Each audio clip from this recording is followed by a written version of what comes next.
পুলিচে ধৰলৈ গ'লে 30 ঘণ্টাৰ ভিতৰত কোৰ্টত খাৰা কৰিব লাগে হয়নে কিন্তু কোৰ্টত খাৰা নকৰি ৰাতি 2টা বজাত 1টা বজাত ডাইৰেক্টলি বন্দুকেৰে গুলি মাৰি সংখ্যালঘু ল'ৰাক মাৰি পেলাইছে এনকাউণ্টাৰ কৰিছে নে নাই কওক এতিয়ালৈকে হিমন্ত বিশ্ব শৰ্মা চৰকাৰে অসমত এনেকৈ 82 জন মানুহক হত্যা কৰিছে 82 জন মানুহ হত্যা কৰিছে নে এইবিলাক চৰকাৰৰ অন্যায় কাম হয় নে নহয় বিজেপি চৰকাৰখন সংখ্যালঘুৰ বিৰোধী হয় নে নহয় অসমৰ সংখ্যালঘু ৰাইজৰ আটাইতকৈ ডাঙৰ শত্ৰু কোন অসমৰ সংখ্যালঘু ৰাইজৰ আটাইতকৈ ডাঙৰ শত্ৰু কোন অসমৰ সংখ্যালঘু ৰাইজৰ আটাইতকৈ ডাঙৰ শত্ৰু কোন হয় নে নহয় তেতিয়াহ'লে বিজেপি সংখ্যালঘু মানুহকে ভোট দিব নে নিদিয়ে দিয়া উচিত নে অনুচিত আৰু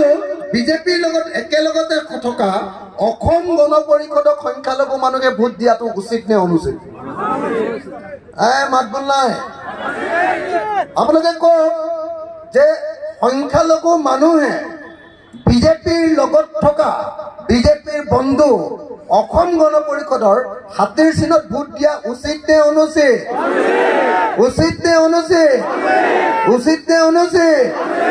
এতিয়া কোনোবাই মই কোৱা শুনিছো বোলে নাই আমাৰ দেশী মানুহবিলাকে দেশী মানুহবিলাকে বোলে কি নাম এজিপিৰ মানুহজনৰ নাম কি জাবেদ ইছলামক বোলে ভোট দিব লাগিব মই বোলো যেতিয়া উচ্ছেদ কৰিছিলে তেতিয়া দেশী আৰু ভাটিয়া চাইছিলে নে নাই হয় নে নহয়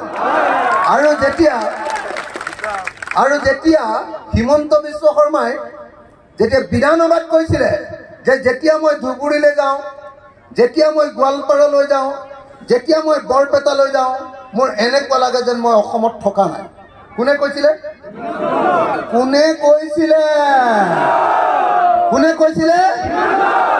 তাৰমানে কি তাৰমানে তেওঁ কৈছিলে যে মোৰ এনেকুৱা লাগে যে ধুবুৰীলৈ বৰপেটালৈ আৰু গোৱালপাৰালৈ আহিলে মোৰ এনেকুৱা লাগে যেন এই ঠাইকেইখন বাংলাদেশে হৈ গ'ল কৈছিলে নে তাৰমানে আপোনালোকৰ সকলোকে বাংলাদেশী বুলি কৈছে নে নাই যেতিয়া হিমন্ত বিশ্ব শৰ্মাই কৈছিলে নেকি যে ইয়াৰ পৰা মই দেশী মানুহবিলাকক বাদ দি দিছো কৈছিলে নেকি অসমৰ সকলো সংখ্যালঘু মানুহ যিবিলাক ধুবুৰী গোৱালপাৰা আৰু বৰপেটাত আছে তেওঁলোকক বিদেশী বুলি কোনে কৈছিলে আৰে মাত বল নাই কোনে কৈছিলে সবে নামাতে যে কি হ'ল মনে বিজেপিক ভোট দিবলৈ মন আছে নেকি নে ভোটৰ ভাই পাৰ্টি কোনে কৈছিলে যে ধুবুৰী বৰপেটা আৰু গোৱালপাৰাৰ মানুহবিলাক বিদেশী বুলি কোনে কৈছিলে বাংলাদেশী বুলি কোনে কৈছিলে যিজনে কৈছিলে তেওঁ আমাৰ শত্ৰু হয় নে নহয় অসমৰ সংখ্যালঘুৰ আটাইতকৈ ডাঙৰ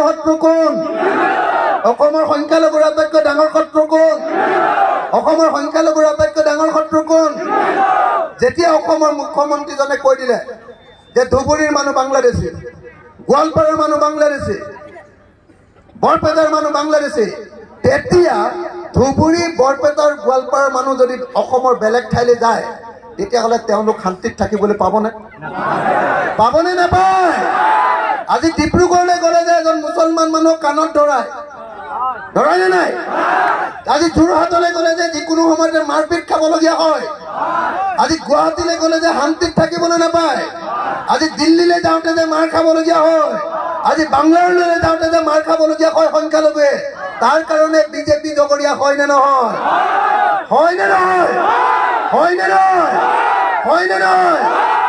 এই সংখ্যালঘু মানুহক নিৰাপত্তাহীনতাত ভোগাইছে কোনে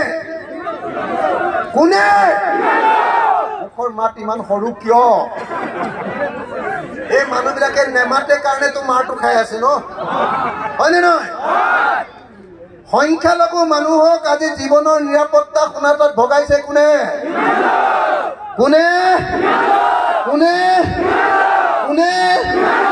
আজি আপোনালোকে দেখিছে যে আজি আপোনালোকে বাছত যাওঁতেও ভয় খাই থাকে ভয় খায় নে নাই ট্ৰেইনত যাওঁতে ভয় লাগে নে নাই? যদি টুপি আৰু লুঙি দেখে, যদি দাড়ি দেখে, তেতিয়াহ'লে যিকোনো মুহূৰ্ততে কিজানি অসমত মাৰ খাবলগীয়া হয় নেকি বুলি টেনশ্যনত থাকে নে নাই? থাকে নে নাই? আপোনালোকক বিপদত পেলাইছে নে নাই? অসমত আপোনালোকক বিপদত পেলাইছে নে নাই? কোনে পেলাইছে? কোনে পেলাইছে? কোনে পেলাইছে? কোনে পেলাইছে? হয়নে নহয়?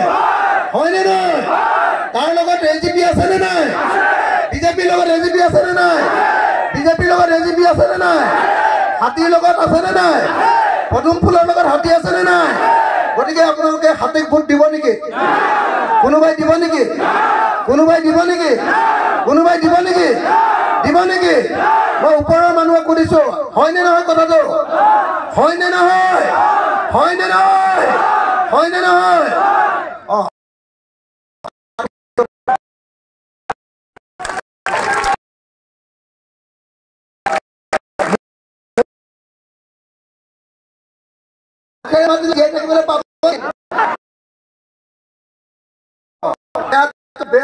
আৰু ভালটো ভাল কবলৈ থাকিব। দম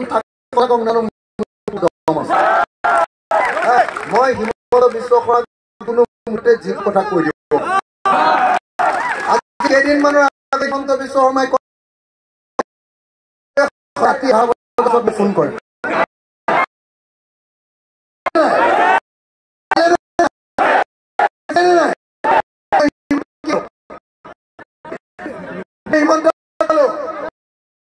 হিমন্ত শৰ্মা ডাঙৰীয়া কলো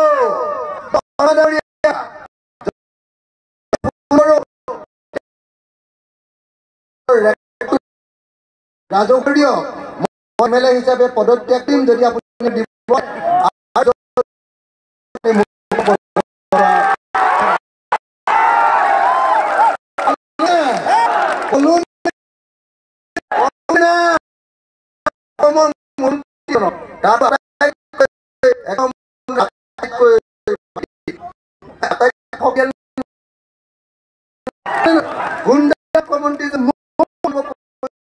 ৰাতি 11টা বজাত মানুহ এনেকে কৈ কৈ ভয় খুৱাই, মই কিন্তু ভয় নহয়।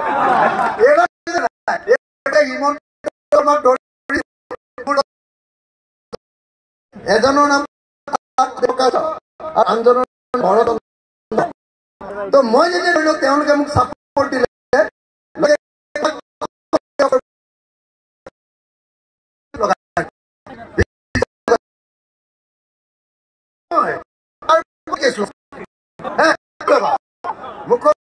পাঠত ধৰি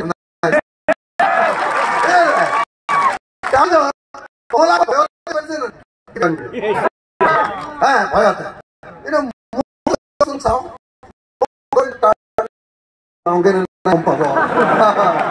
মোক দি চাওঁ চাইছিলে, চেষ্টা কৰিছিলে যে ৰাতি 1 বজাৰ পিছত ফোন তাৰমানে মোক মানুহৰ ওচৰত মানে এবেজ্য দিব খুজিছিল। উল্টাই কলো বোলে তুমি কাগজ যদি মই আজি পদত্যাগ কৰিম আৰু যদি তেতিয়াহ'লে গাড়ীখন দিব লাগে। বেচেৰাই ঘৰত যি সোমালে হ'লে নোলায় গাঁতত সোমাই এনেকে সোমালে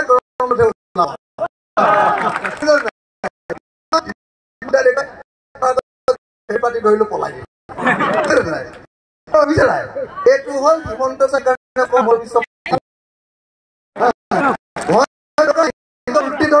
হিমন্ত দৌৰ মাৰিব আৰু